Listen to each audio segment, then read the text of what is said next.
Hi friends, welcome to my channel.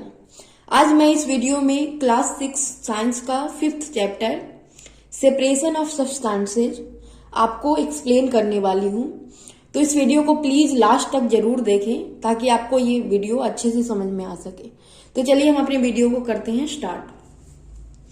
There are many instances when we notice a substance being separated from a mixture of material.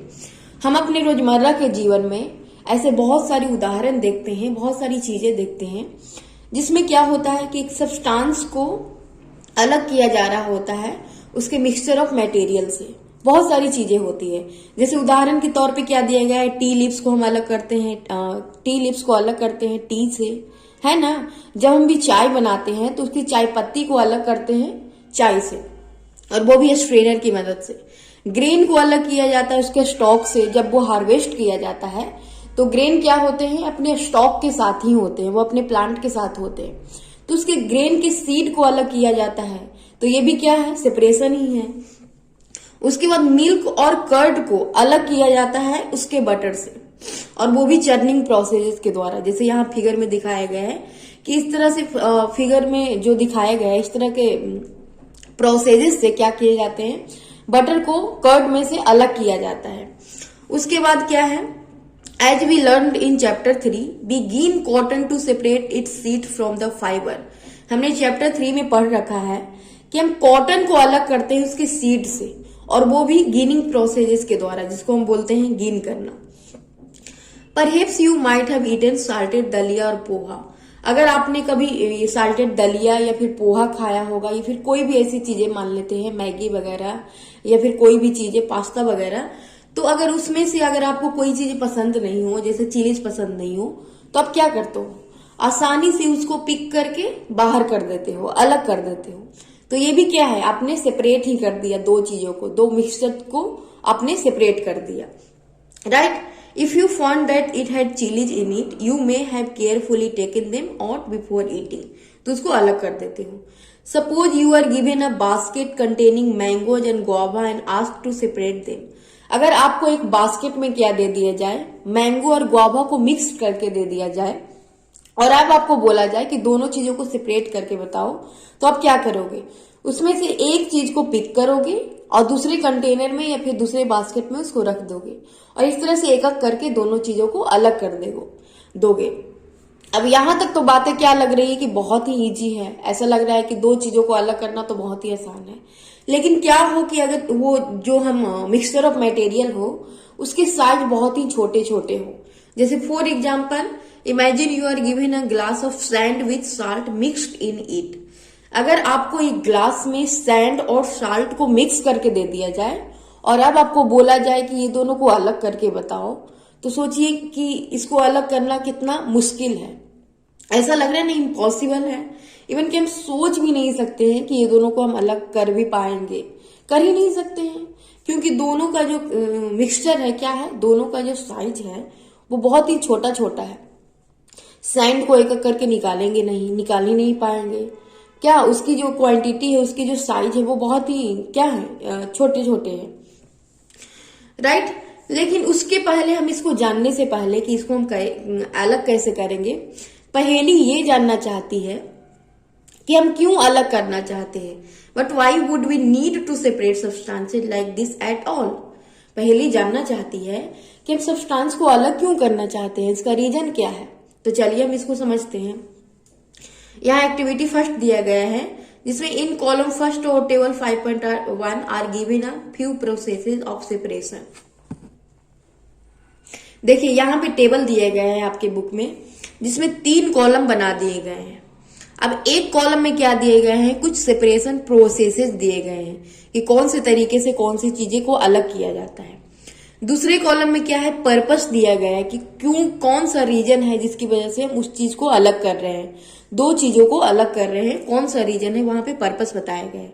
उसके बाद जो हम अलग चीजें करते हैं, सेपरेटेड चीजें करते हैं, उसके साथ हम क्या करते हैं सेपरेटेड कंपोनेंट्स के साथ, वो भी यहाँ पे बताया गया है।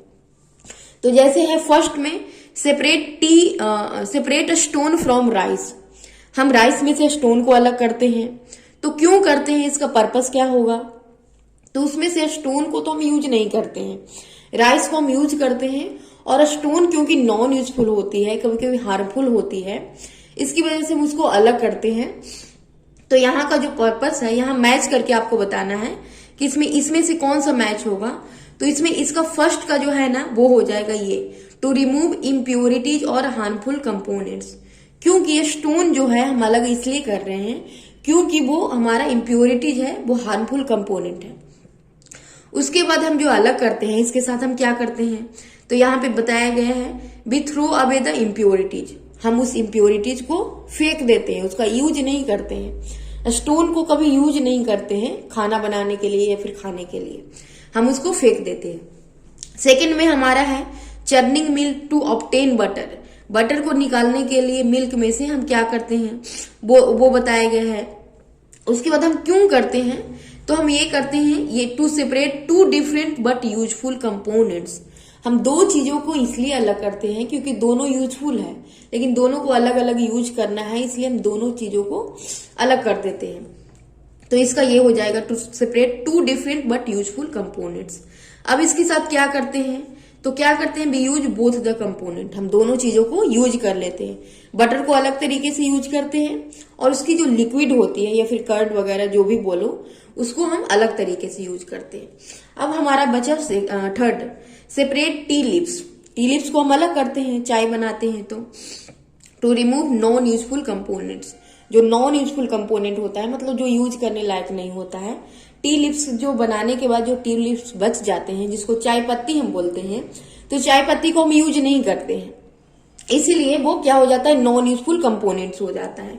तो अब यहाँ पे क्या कर देते हैं उसको, we throw away the solid component. हम उसको अलग कर देते हैं। क्यों, टी लिव्स सॉलिड ही होता है और चाय लिक्विड होता है, तो हम सॉलिड सब्सटेंस को क्या कर देते हैं, अलग कर देते हैं या फिर फेंक देते हैं। तो हमने क्या देखा, we see that before we use a substance we need to separate harmful और non useful substances that may be mixed with it. हमने ये देखा कि किसी भी सब्सटेंस को यूज करने के पहले सबसे पहले हम देखते हैं कि उसमें कोई नॉन यूजफुल या फिर ऐसे हार्मफुल कंपोनेंट है या नहीं। अगर हमें मिल जाता है तो सबसे पहली बात कि हम उसको अलग कर लेते हैं, और यही एक रीजन है कि हम इसको अलग करते हैं। दो चीजों को हम सेपरेट यूज करते हैं। उसके बाद sometimes we separate even useful component if we need to use them separately. कभी कभी क्या होता है कि दो चीजों को, दो यूजफुल कंपोनेंट्स को अगर अलग अलग यूज करना हो तो हम क्या करते हैं, दोनों को अलग कर लेते हैं। क्योंकि हमें एक साथ यूज नहीं करना है और दोनों मिक्स्ड है, तो दोनों को अलग अलग करके हम क्या करते हैं, उसको अलग अलग यूज करते हैं। The substance to be separated may be particles of different sizes और मटेरियल। जो सब्सटेंस हमें अलग करना है, हो सकता है कि वो अलग साइज का हो, अलग मटेरियल का हो, इवन वो सॉलिड हो, लिक्विड हो, गैस हो। तो ये सारी चीजें जो है अलग अलग प्रोसेस के द्वारा हम इसको अलग करते हैं। तो अब ये सारी चीजों को हम अलग करने के लिए कुछ यहाँ पे मेथड बताया गया है, अलग अलग तरीके हैं जिसकी मदद से हम चीजों को अलग करते हैं। तो चलिए यहाँ पे मेथड ऑफ सेपरेशन दिया गया है। जैसे कि फर्स्ट हमारा मेथड है हैंड पिकिंग। हैंड पिकिंग में क्या होता है कि इसके लिए एक्टिविटी आपको करना है, activity 2, bring a packet of grain purchased from a shop to the classroom. आपको क्लासरूम में एक पैकेट लाना है किसी भी ग्रेन का। Now spread the grain on the sheet of paper. अब आपको पेपर लेकर उसको ग्रेन को क्या कर देना है, स्प्रेड कर देना है, फैला देना है। Do you find only one kind of grain on the sheet of paper. अब आपको देखना है उसमें कि क्या आपने जो ग्रेन खरीदा है वो एक ही तरह का ग्रेन आपको उसमें मिल रहा है। तो हो सकता है कि उसमें कोई अदर चीजें भी मिक्स्ड हो सकता है कि उसमें छोटे छोटे स्टोन हो, हस्क हो, ब्रोकन ग्रेन्स हो, या फिर किसी अदर ग्रेन के छोटे छोटे पार्टिकल मिले हुए हो। अब आपको क्या करना है कि ये सारी चीजें, जो अदर चीजें आपको है, वो आपको निकाल लेना है और आप एक एक करके हाथ से पिक करके उसको अलग कर दो। और इसी मेथड को हम बोलते हैं हैंड पिकिंग।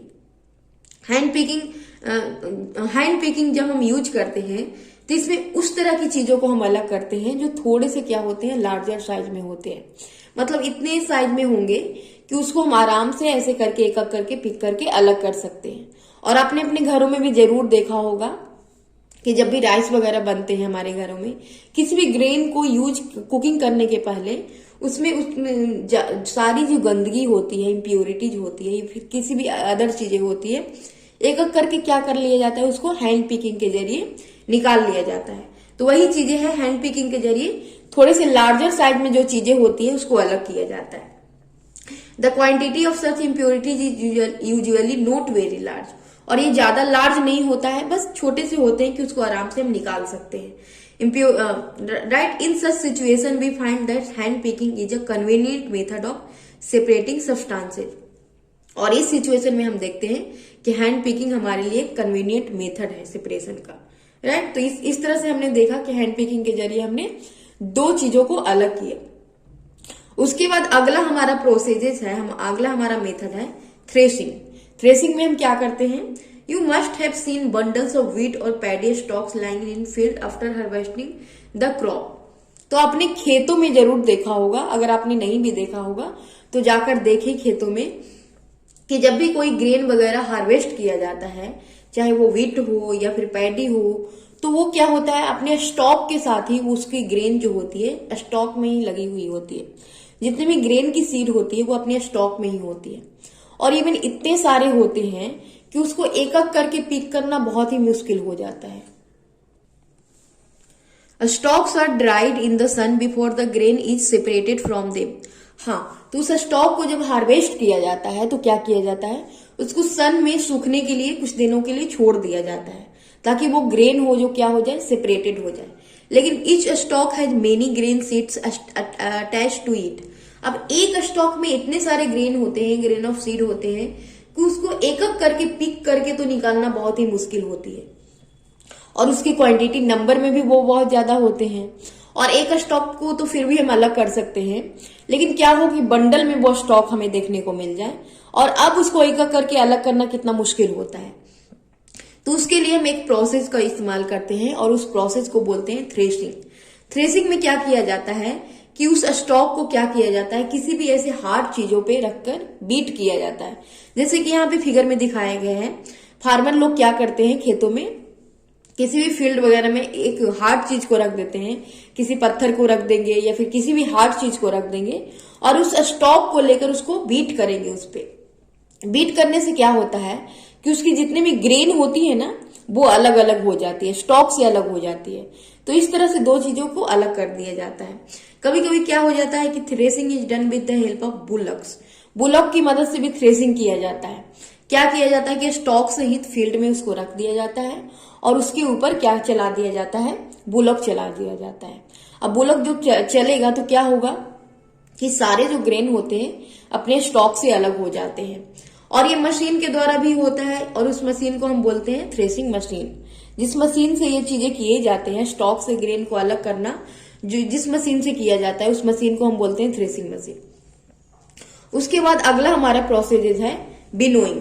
बिनोइंग में एक्टिविटी 3 दिया गया है, आपको क्या करना है, make a mixture of dry sand with saw dust और पाउडर ड्राई लीव्स।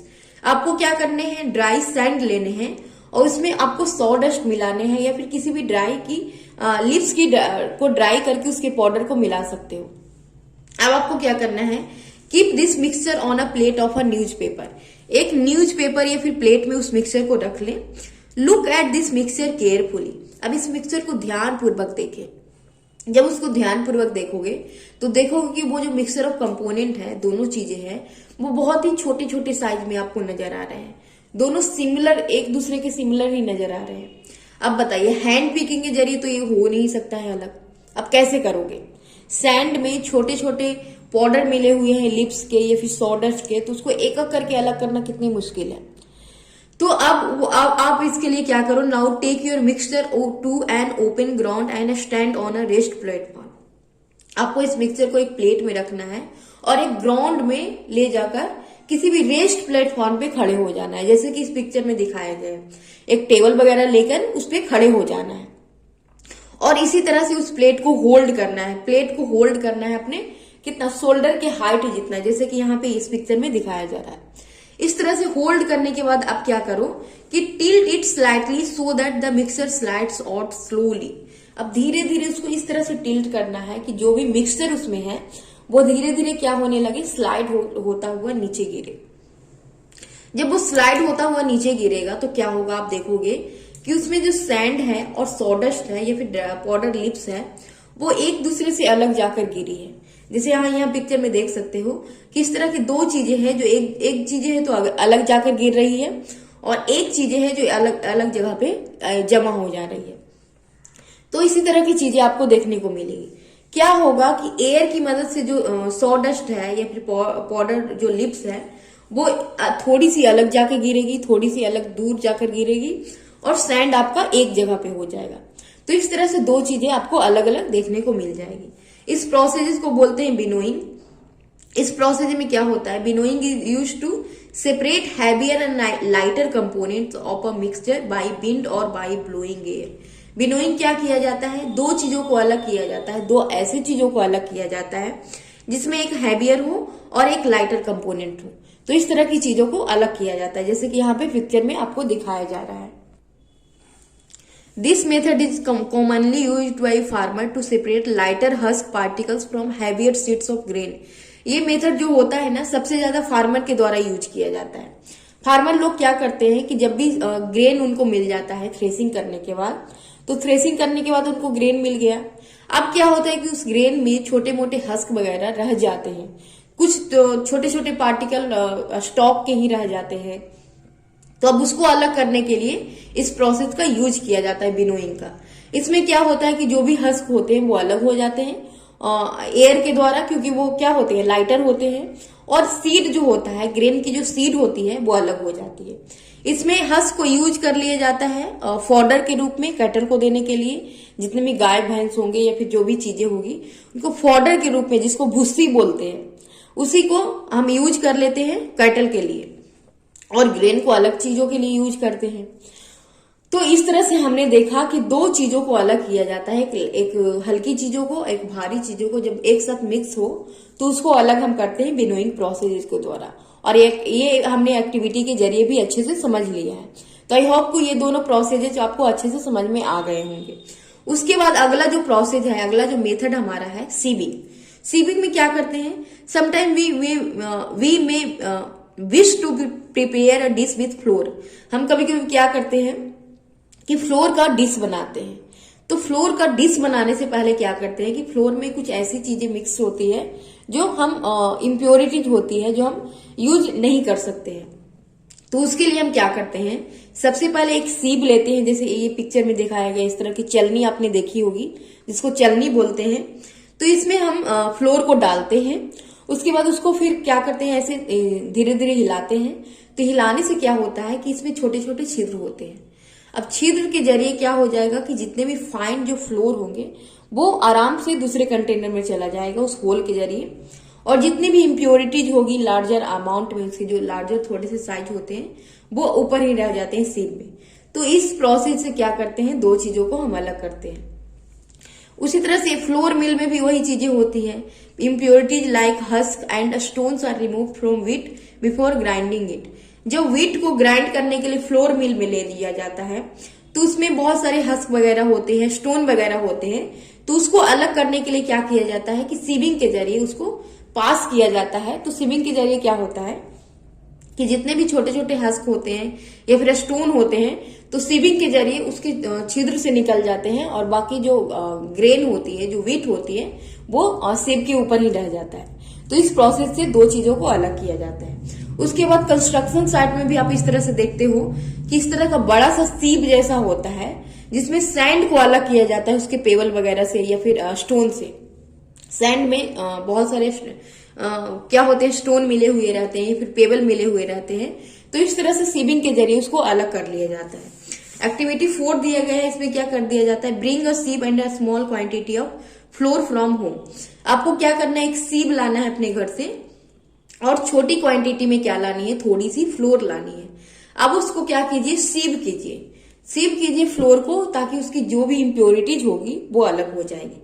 उसके बाद आपको क्या करना है कि जब आपने पूरी तरह से सीव कर लिया, मतलब कि आपने वो जो फ्लोर है वो पूरी तरह से क्या हो गया, सेपरेट हो गया अपने जितनी भी इम्प्योरिटीज से, तो फिर आपको क्या करना है, चॉक पाउडर लेकर उसके चॉक का जो पीसेज होता है उसका पाउडर बना लें और उसमें मिक्स कर दें। अब बताइए, आपको बोला जाए कि ये दो चीजों को अलग करके बताओ तो कितनी मुश्किल होगी। हैंड पिकिंग के जरिए हम कर नहीं सकते हैं, सीविंग के जरिए कर नहीं सकते हैं। सीविंग के जरिए करेंगे तो क्या होगा, दोनों चीजें होल के जरिए वो पास हो जाएगा और दोनों अलग ही नहीं होगा। तो अब हम देखते हैं अगला मेथड हमारा है sedimentation, decantation and filtration. Sedimentation, decantation and filtration क्या है, हम इसको समझते हैं। Sometimes it may not be possible to separate component of a mixture by winnowing and hand picking. कभी कभी क्या होता है कि विनोइंग और हैंड पिकिंग के जरिए क्या होता है, दो मिक्सचर को अलग नहीं कर सकते हैं। अब ये ऐसी चीजों को ही अलग कर सकते हैं जो अलग हो सकता है, सारी चीजें अलग नहीं हो सकती है। तो इसके लिए हम क्या करते हैं, फॉर एग्जाम्पल देयर में भी लाइटर इम्प्योरिटी लाइक डस्ट और सॉइल पार्टिकल इन राइस और पल्सेज। कभी कभी क्या होता है कि राइस में या पल्सेज में छोटे छोटे सॉइल के पार्टिकल्स मिले हुए रहते हैं। अब इस पार्टिकल को अलग करने के लिए हम क्या करेंगे, हैंड पिकिंग के जरिए तो ये होगा नहीं, सीविंग के जरिए भी होगा नहीं। तो छोटी छोटी जो गंदगी होती है ना, डस्ट इतने छोटे छोटे होते हैं कि हमें वो अंदर जाके बैठे हुए होते हैं। अब उसको अलग कैसे करेंगे, तो हम इसको अलग करने के लिए क्या करते हैं, राइस और pulses are usually washed before cooking. Cooking करने से पहले उसको वॉश किया जाता है, और वॉश इसलिए किया जाता है ताकि उसकी जितनी भी इम्प्योरिटीज होगी, डस्ट होगी, सॉइल होंगे, छोटे छोटे कण होंगे, वो पानी के साथ मिक्स हो जाए और वो अलग हो जाए। तो वही चीजें होती है क्या होता है कि जितनी भी इम्प्योरिटीज होती है, डस्ट वगैरह या फिर सॉइल वगैरह, वो पानी के साथ मिक्स्ड हो जाते हैं और पानी हमें थोड़ा सा क्या नजर आता है, मडी भी आता है। These impurities go into water, और ये सारी इम्प्योरिटीज जब हम उसको पानी में वॉश करने लगते हैं तो सारी इम्प्योरिटीज क्या हो जाती है, वाटर में मिक्स्ड हो जाती है, with becomes a little muddy, जिसके कारण पानी मडी नजर आता है। अपने घरों में देखा होगा पल्सेस को धोते हुए या फिर दाल वगैरह को धोते हुए, किसी ग्रेन को धोते हुए। Now what will sink to the bottom of the vessel, तो वेसल में अब क्या बच जाता है, वो सिंक हो जाता है। जितनी भी ग्रेन हमने डाली है, पल्सेस वगैरह या फिर राइस वगैरह, तो वो सारी चीजें क्या हो जाती है, बॉटम में जाकर उसके वेसल में, वेसल के बॉटम में जाके सिंक कर जाती है।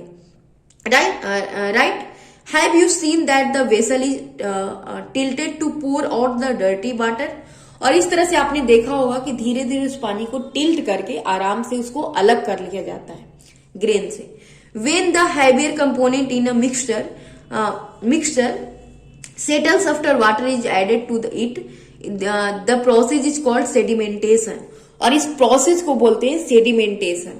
सेडिमेंटेशन में क्या होता है कि जब हम हैवियर कंपोनेंट को, किसी भी मिक्सचर को हम पानी में डालते हैं, तो पानी में डालने से वो क्या हो जाता है, उसके बॉटम में जाके वो क्या हो जाता है, बैठ जाता है, और इसी प्रोसेस को बोलते हैं सेडिमेंटेशन। जब भी राइस को डालते हैं या फिर मिट्टी को डालते हैं पानी में, तो आप देखते हो कि वो अंदर जाकर क्या हो जाती है, बैठ जाती है, और इस प्रोसेस को हम बोलते हैं सेडिमेंटेशन। और जब उस पानी को आराम से रिमूव कर लिया जाता है धीरे धीरे, आपने देखा होगा घरों में कि किस तरह से जब हम वॉश करते हैं राइस वगैरह को, तो राइस करने के बाद क्या किया जाता है, उस पानी को उड़ेल दिया जाता है धीरे धीरे आराम से। तो इसी प्रोसेस को बोलते हैं decantation. Let us find a few other mixture that can be separated through sedimentation and decantation. अब देखिए क्या है, the same principle is used to separating a mixture of two liquid that do not mix with each other.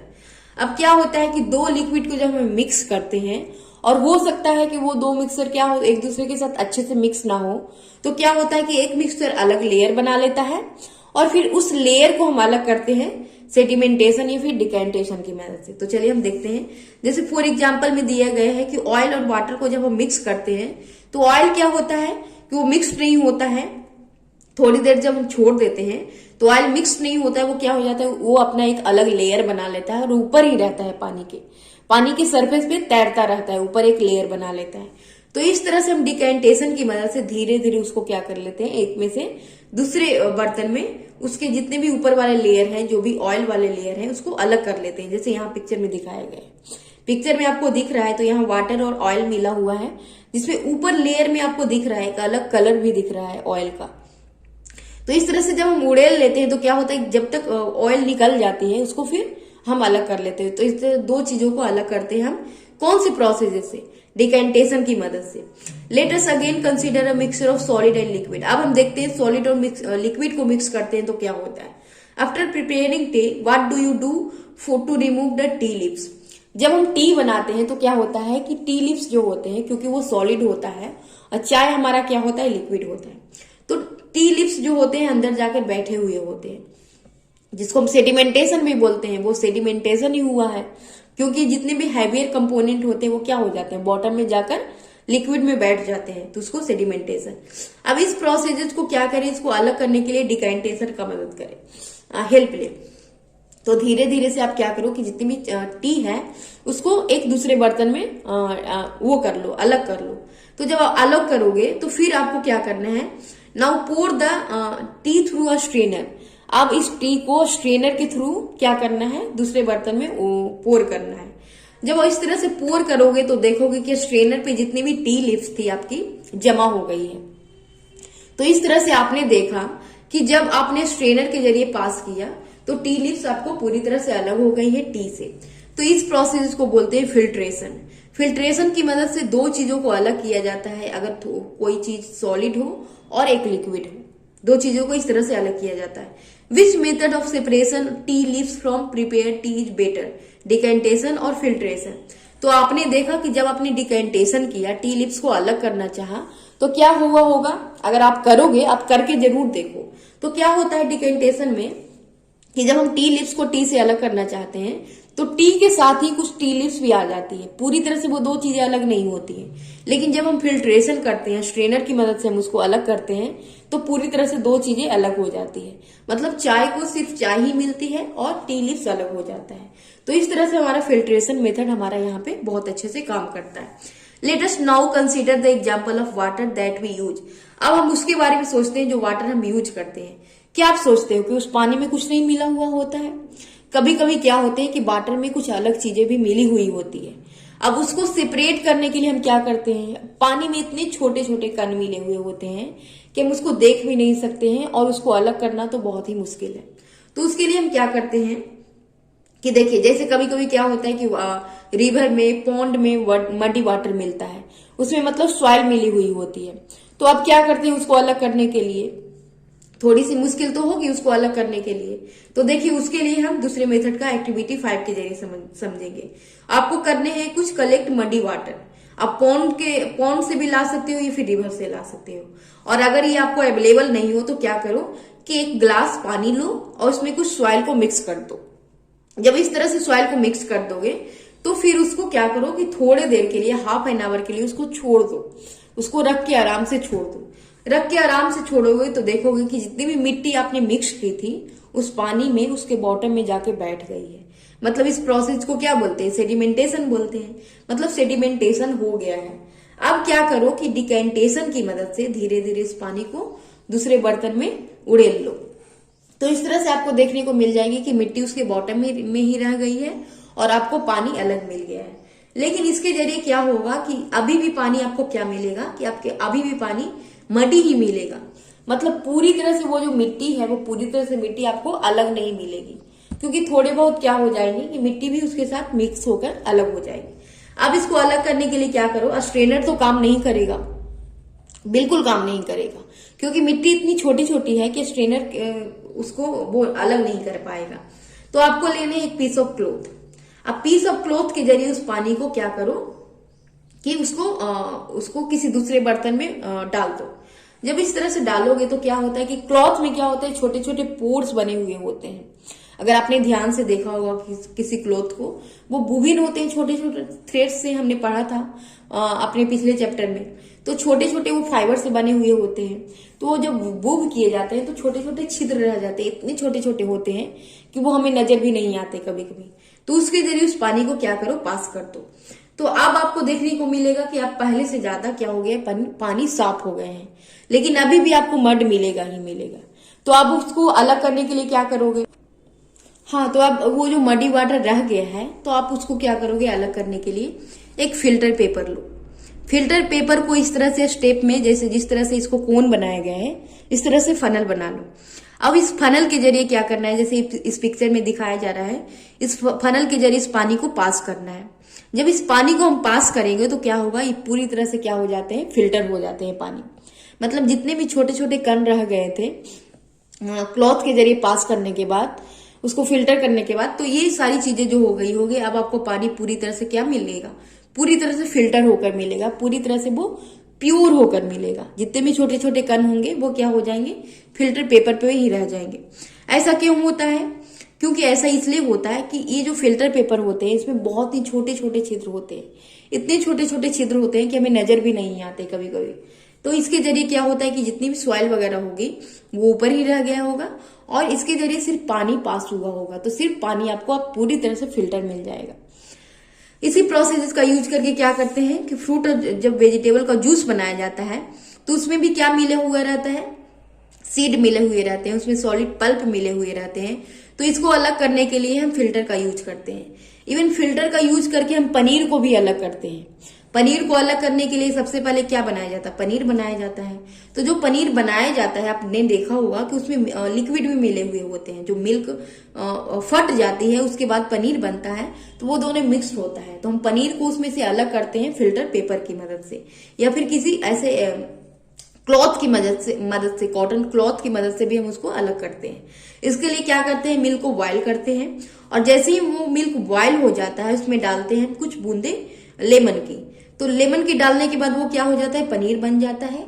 और इस तरह से हम filter paper की मदद से पनीर को अलग कर लेते हैं। तो आपने देखा कि फिल्टर की मदद से आपने क्या क्या चीजें की। फिल्टर पेपर की मदद से हम क्या करते हैं, फ्रूट और वेजिटेबल के जूसेस से उसके सीड को अलग करते हैं, उसके पल्प को अलग करते हैं, वाटर को फिल्टर करते हैं, उसके बाद पनीर को हम अलग करते हैं। तो इस तरह की चीजें हम करते हैं। उसके बाद अगला हमारा है इवेपोरेशन। इवेपोरेशन क्या है, एक्टिविटी 6 के जरिए हम समझते हैं। Heat a beaker containing some water. आपको एक बीकर लेना है और इसमें कुछ पानी लेना है और आपको हीट करना है। Allow the water to boil, और इसको बॉयल होने के लिए छोड़ देना है। जैसे ही पानी वो बॉयल करेगा ना तो आप देखोगे कि धीरे धीरे पानी क्या होने लगा है, स्टेम बनने लगा है। और स्टेम के जरिए क्या होने लगा है, पानी डिसअपियर होने लगा है। आप ये करके जरूर देखो। और ये होता भी है, जब भी पानी हम बॉयल करते हैं ना तो जितनी भी पानी बॉयल करते हैं उसमें से थोड़ी पानी क्या हो जाती है, गायब हो जाती है। तो वो कहाँ जाती है, तो वो क्या होती है कि वो डिसअपियर हो जाती है और स्टेम के जरिए वो डिसअपियर हो जाती है। Now add 2 spoon of salt to water in another beaker and stir it well. अब आपको एक बीकर लेना है, उसमें क्या करना है, 2 स्पून साल्ट को मिक्स कर लेना है और अच्छे से मिक्स कर लेना है, स्टर कर लेना है। जैसे ही पानी वो मिक्स हो जाएगा तो अब क्या देखना है, do you see any change in the colour of water. अब देखोगे कि पानी का कलर चेंज हो गया है क्योंकि वो साल्टेड वाटर हो गया है। अब इस पानी को क्या करो कि उसी तरह से फिर क्या करो, हीट करो। जब आप हीट करोगे तो क्या होगा कि जैसे ही पानी बॉयल करेगा धीरे धीरे पानी स्टेम में कन्वर्ट होकर वो डिसअपियर होना स्टार्ट हो जाएगा। तो इस तरह से थोड़ी देर के बाद क्या हो जाएगी, पूरी पानी आपकी डिसअपियर हो जाएगी और आपको बीकर में क्या बच जाएगा, साल्ट बच जाएगा। तो इस तरह से आप देख सकते हो कि आप सैंड को नहीं, साल्ट को और वाटर को, दो चीजों को आप अलग कर पाते हो, किसके जरिए, हीटिंग के जरिए। और इस प्रोसेस को बोलते हैं इवेपोरेशन। इवेपोरेशन में क्या होता है कि पानी क्या बन जाता है, वाटर वेपर में कन्वर्ट हो जाता है। जब हम उसको हीट करते हैं तो वो वाटर वेपर में कन्वर्ट होकर क्या बन जाता है, गैसियस फॉर्म में कन्वर्ट हो जाता है। और इसी प्रोसेस को बोलते हैं evaporation. The process of evaporation takes place continuously wherever water is present. जहां कहीं भी वाटर प्रेजेंट होता है वहां इवेपोरेशन होते ही रहता है। आपने देखा होगा कि रेन का जब सीजन आता है तो हर जगह पानी कलेक्ट हो जाता है, इवन कि रोड पे, गली में, पॉन्ड में, रिवर में। और फिर जब धूप लगती है, उसको सनलाइट मिलती है तो धीरे धीरे पानी क्या हो जाता है, वो सूखने लग जाता है, डिसअपियर होने लगता है। तो ये प्रोसेस क्यों होता है, ये प्रोसेस इसलिए होता है क्योंकि वो इवेपोरेशन, सनलाइट से उसको हीट मिलती है उस पानी को, और हीट की वजह से वो क्या हो जाता है, पानी इवेपोरेट हो जाता है। और पूरी तरह से एक समय के बाद आप देखोगे कि पूरी तरह से पानी क्या हो गया है, इवेपोरेट हो गया है। Where do you think salt comes from. अब आपने सोचा है कि साल्ट जो हम यूज करते हैं अपने घरों में वो कहां से आता है। Sea water contains many salt mixed in it. तो सी वाटर में हमें क्या मिलता है, साल्ट मिलता है। One of this salt is the common salt. और उसमें से एक जो साल्ट होता है ना, वो कॉमन साल्ट होता है। When sea water is allowed to stand in shallow pits, water gets heated by sunlight and slowly turns into water vapor. क्या होता है कि सी के पानी में क्या मिला हुआ रहता है, एक कॉमन साल्ट होता है। अब उसको अलग करने के लिए क्या किया जाता है कि छोटे छोटे गड्ढे बना दिए जाते हैं। जैसे कि सी के पास में छोटे छोटे गड्ढे बना दिए जाते हैं और उस गड्ढे में पानी को वो भर दिया जाता है। अब जैसे ही उसको क्या कर दिया जाएगा कि छोड़ दिया जाएगा, तो जब उसको सनलाइट मिलेगा तो वो पानी क्या हो जाएगा, क्योंकि पानी कम है तो वो जल्दी से इवेपोरेट हो जाएगा, क्योंकि कम पानी रहता है तो जल्दी से इवेपोरेट होता है। अब जब इवेपोरेट हो जाता है तो पानी के अंदर क्या बच जाएगा, जितनी भी साल्ट होती है वो बच जाती है और पानी पूरी तरह से इवेपोरेट हो जाता है। तो जब इस तरह से हमें साल्ट मिल जाता है तो उस साल्ट को हम क्या कर देते हैं, प्यूरिफाई करके हम अपने घरों में यूज करने लग जाते हैं, और इसी प्रोसेस को बोलते हैं इवेपोरेशन। तो इवेपोरेशन की मदद से हमें क्या मिल जाता है, साल्ट मिल जाता है, जिसकी मदद से हम साल्ट को वाटर से अलग कर लेते हैं। Uses of more than one method of separation. अब हमको पढ़ना है कि वन मेथड का यूज करके कैसे दो चीजों को अलग करते हैं। तो कभी कभी क्या होता है कि कोई सब्सटेंसेज ऐसा होता है कि एक मेथड का यूज करने के बाद भी वो दो चीजों को आसानी से अलग नहीं कर पाता, तो इसके लिए हम यूज करते हैं एक से ज्यादा मेथड का। अभी तक हमने तो यही देखा है कि दो चीजों को अलग करने के लिए एक मेथड का यूज करते हैं हम, लेकिन जब एक मेथड से काम नहीं करता है, दो चीजें अलग नहीं होती हैं, तो हम एक से ज्यादा मेथड का भी यूज करते हैं। तो चलिए ये हम समझते हैं एक्टिविटी 7 के जरिए। इसमें आपको लेना है take a mixture of sand and salt. आपको सैंड और साल्ट का मिक्सचर लेना है, जो आपने पहले भी देख रखा है। अब how will we separate these. अब ये दो चीजों को हम अलग कैसे करेंगे, सैंड और साल्ट का मिक्सचर को हम अलग कैसे करेंगे। We already saw that hand picking would not be practical method for separating these. हमने देख रखा है कि इसमें हैंड पिकिंग तो काम नहीं करने वाला दो चीजों को अलग करने के लिए। तो keep this mixture in a beaker and add some water to it. आपको क्या करना है कि एक बीकर में इस मिक्सचर को रख लेना है और इसमें कुछ वाटर को ऐड करना है। Leave the beaker aside for some time. अब उस वाटर को थोड़े टाइम के लिए उसको अलग छोड़ दो। जब अलग छोड़ दोगे तो क्या देखोगे कि उसमें जो सैंड जो है ना, सैंड आप जानते हो कि पानी में सोल्यूबल नहीं है, कुछ चीजें पानी में सोल्यूबल है, साल्ट जो है पानी में सोल्यूबल है। तो सैंड क्या हो जाएगा कि पानी के अंदर जाकर वो बॉटम में बैठ जाएगा, अलग हो जाएगा, और साल्ट जो होगा पानी में मिक्स हो जाएगा। तो ये दोनों चीजों का हम फायदा उठाने वाले हैं। अब क्या करेंगे कि डिकेंटेशन की मदद से या फिर फिल्ट्रेशन की मदद से उसके सैंड को हम अलग कर लेंगे, और अब हमें मिल जाएगा पानी, वाटर मिल जाएगा जिसमें साल्ट मिक्स्ड है। अब इसमें से पानी को जिसमें साल्ट मिक्स्ड है, इस पानी को हम क्या करेंगे, इसमें से साल्ट को अलग करेंगे। इसको अलग करने के लिए हम इसको एक केटल में डालेंगे, और केटल में डालने के बाद उसके जो लीड होता है उसको क्लोज कर देंगे, जिस तरह से इस तरह के पिक्चर में दिखाएगा। इस तरह का केटल आपको लेना है और इसके लीड को बंद कर देना है पानी को डाल के। अब इस केटल को हीट करना है। जब आप हीट करोगे तो क्या होगा कि धीरे धीरे उसका स्टेम उसके स्पॉट से निकलने लगेगा, जैसे यहाँ पे निकलता हुआ आपको नजर आ रहा है। इसके स्पॉट से हीट यहाँ पे नजर आने लगेगा। अब आपको लेने हैं एक मेटल का प्लेट और उसमें रखना है आइस, उसमें कुछ आइस रखने हैं, और hold the plate just above the spout of the kettles as shown in figure 5.13। जिस तरह से यहाँ पे पिक्चर में दिखाया गया है, उस प्लेट पे आइस को रख के इस प्लेट को इस तरह से होल्ड करना है जहां से स्टेम आपको नजर आ रहा है। अब यहाँ पे क्या होगा कि जैसे ही वो जो पानी है वो स्टेम में बनता हुआ नजर आएगा, स्टेम में कन्वर्ट होता हुआ बाहर निकलने की कोशिश करेगा, तो जब वो प्लेट के कांटेक्ट में आएगा तो प्लेट हमारा क्या है, ठंडा है, और जब वो ठंडा के कांटेक्ट में जब स्टेम आएगा तो क्या होगा कि वो फिर से लिक्विड में चेंज होना स्टार्ट हो जाएगा। अब देखिए इस प्रोसेस को बोलते हैं कंडेंसेशन। इस प्रोसेस के जरिए क्या होता है कि वाटर वेपर को हम लिक्विड में चेंज करते हैं। जब वाटर वेपर क्या होता है, जब पानी हीट होता है तो वो सबसे पहले वाटर वेपर में कन्वर्ट होता है, स्टेम के जरिए वो निकल रहा होता है। तो यही प्रोसेस यहाँ पे हो रही है। तो जब वो वाटर वेपर के जरिए क्या बाहर निकलता हुआ नजर आ रहा था, तो हमने उसको दे दिया कूल प्लेस। जब उसको कूल वो दे दिया, एनवायरमेंट दे दिया, कूल प्लेस दे दिया, जैसे यहाँ पे प्लेट जो है वो ठंडा है, पूरी तरह से ठंडा है, तो जब इसके कांटेक्ट में आता है तो क्या हो जाता है, वो लिक्विड में फिर से चेंज होना स्टार्ट हो जाता है। तो इस तरह से जब पानी को पूरी तरह से बॉयल करोगे, तो जब पूरी तरह से वो बॉयल हो जाएगा, पूरी तरह से वो क्या हो जाएगा, इवेपोरेट हो जाएगा जितना भी पानी है, तो केटल के अंदर हमारा बच जाएगा साल्ट, और लिक्विड भी हमें इस तरह से अलग बर्तन में मिल जाएगा। और इस प्रोसेस को बोलते हैं condensation. After all the water has evaporated, what is left behind in the kettle.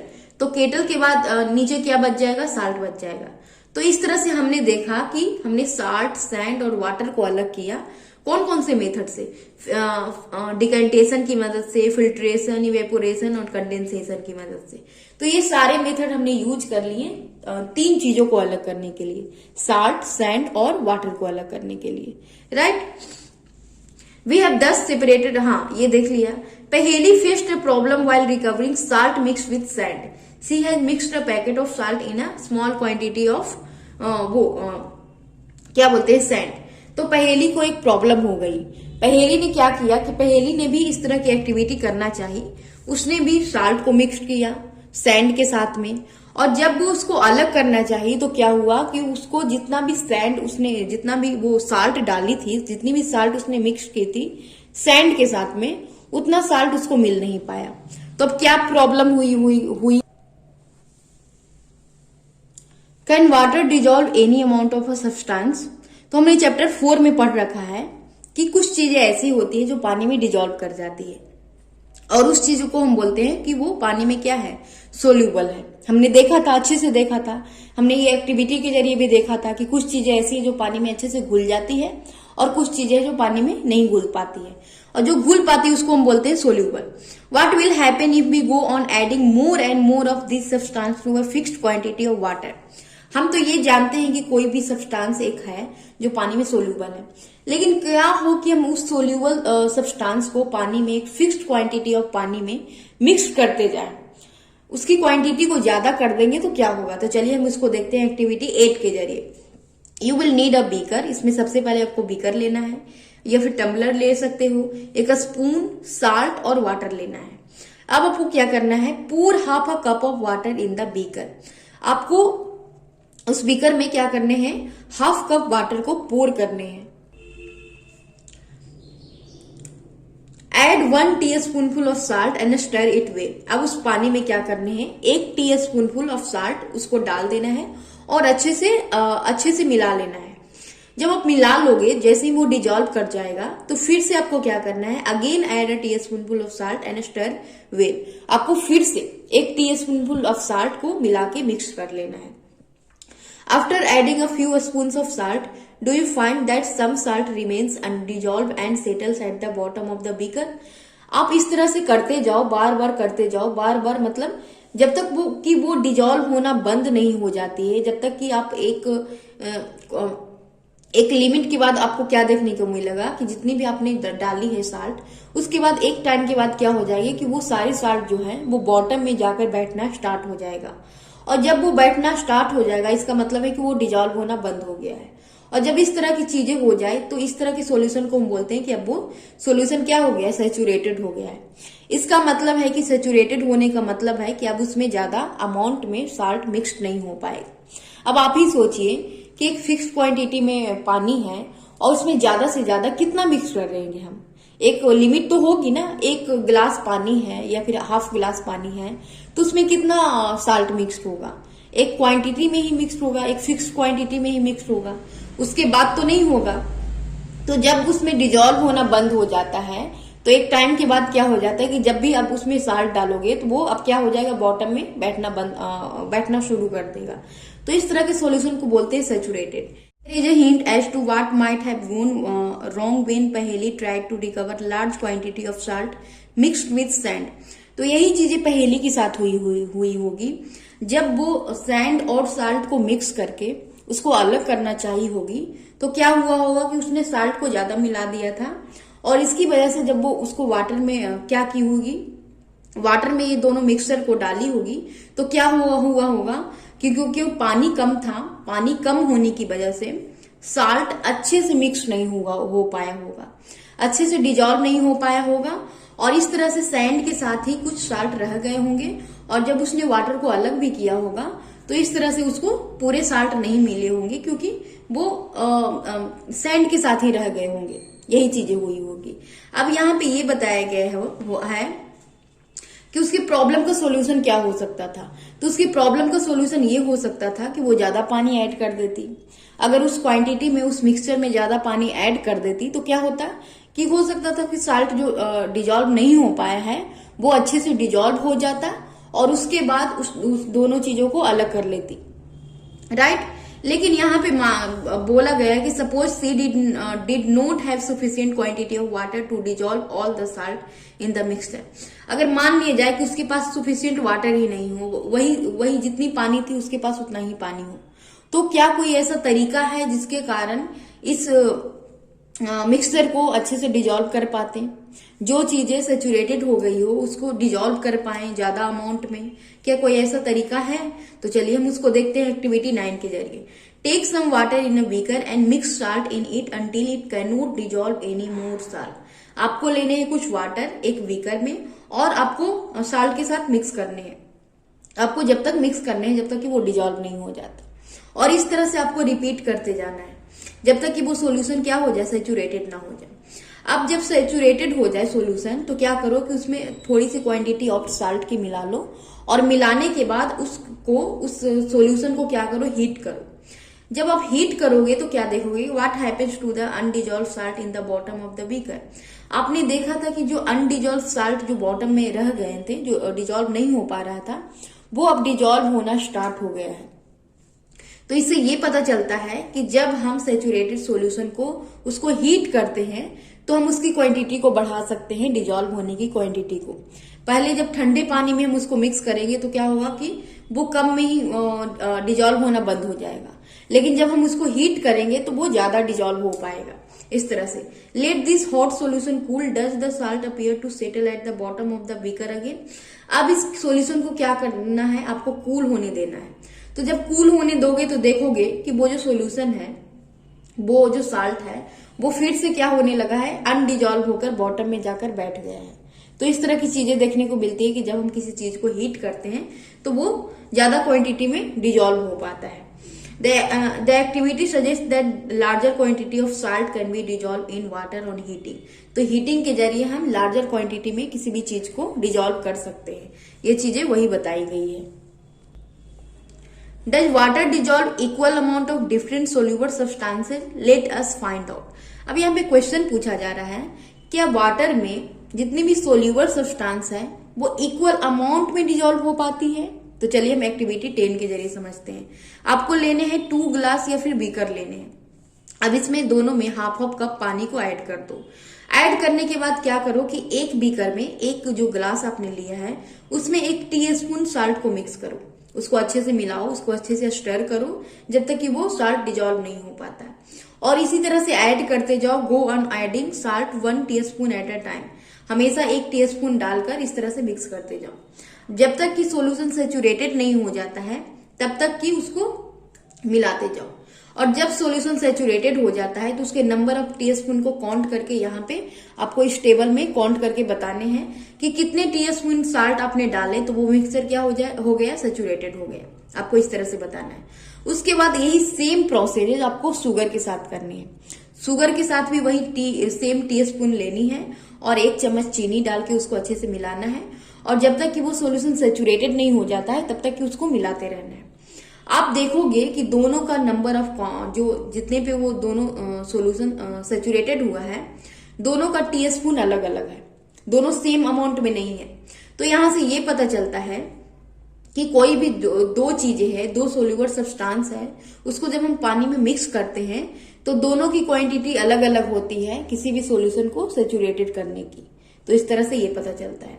हो सकता है कि साल्ट आपको ज्यादा लगा हो, शुगर आपको कम में ही सेचुरेटेड हो गया होगा, ये चीजें होगी। तो आप करके ये जरूर देखो, बहुत ही आसान है एक्टिविटी। तो आप इसको घर पे देखो ताकि आपको अच्छे से समझ में आए, आपको दिमाग में अच्छे से, आपके दिमाग को अच्छे से समझ में आए। हमने इसमें क्या क्या देखा, हमने कुछ मेथड देखे इस चैप्टर में, बहुत अलग अलग तरीके देखे सब्सटेंस को अलग करने के। हमने 1 से ज्यादा मेथड भी देखा कि किसी सब्सटेंस को 1 से ज्यादा मेथड के जरिए भी हम अलग करते हैं। Some of the method of separation presented in this chapter are also used in a science laboratory. जो मेथड यहाँ पे प्रेजेंट किया गया है इस चैप्टर में, वो साइंस लेबोरेटरी में भी यूज किया जाता है। साइंस लेबोरेटरी में भी यूज किया जाता है यही सेम प्रोसेजेस, यही सेम मेथड किसी भी सब्सटेंस को अलग करने के, किसी भी 2 सब्सटेंस को अलग करने के। We also learn that a solution is prepared by dissolving a substance in a liquid. हमने ये भी देखा कि किसी सब्सटेंस को हम बना सकते हैं, किसी सोल्यूशन को हम बना सकते हैं जब हम किसी लिक्विड में किसी सब्सटेंस को मिक्स करते हैं, जैसे साल्ट को मिक्स करते हैं या फिर शुगर को मिक्स करते हैं, तो वो एक सॉल्यूशन प्रिपेयर होकर हमें मिलता है, राइट। उसके बाद a solution is said to be saturated if it can not dissolve more of the substance in it. अगर किसी लिक्विड में हम किसी सब्सटेंस को ऐड करते हैं और वो डिजॉल्व हो जाता है और एक टाइम के बाद वो डिजॉल्व होना बंद हो जाता है, तो उस हम सॉल्यूशन को क्या बोलते हैं कि वो सॉल्यूशन अब क्या हो गया है, सैचुरेटेड हो गया है। तो इस तरह से हमारा चैप्टर हो गया खत्म। आई होप कि आपको अच्छे से समझ में आया होगा, जितने भी मेथड है, जितनी भी चीजें हैं, मैंने आपको अच्छे से समझाया होगा। तो अगर आपको ये वीडियो थोड़ी सी भी अच्छी लगी हो तो please like, subscribe and share करें, और इसी तरह के वीडियो के लिए आप मेरे चैनल को जरूर सब्सक्राइब करें। मैं हमेशा आपको इस तरह की वीडियो अपलोड करती रहूंगी, जितने भी एनसीईआरटी बुक है, 6th क्लास 7th क्लास, मैं आगे इस तरह की वीडियो और भी अपलोड करती रहूंगी। तो प्लीज आप हेल्प करें मुझे, सब्सक्राइब करें, ज्यादा से ज्यादा चैनल को लाइक करें और कमेंट करके जरूर बताएं आप लोग। Thank you very much.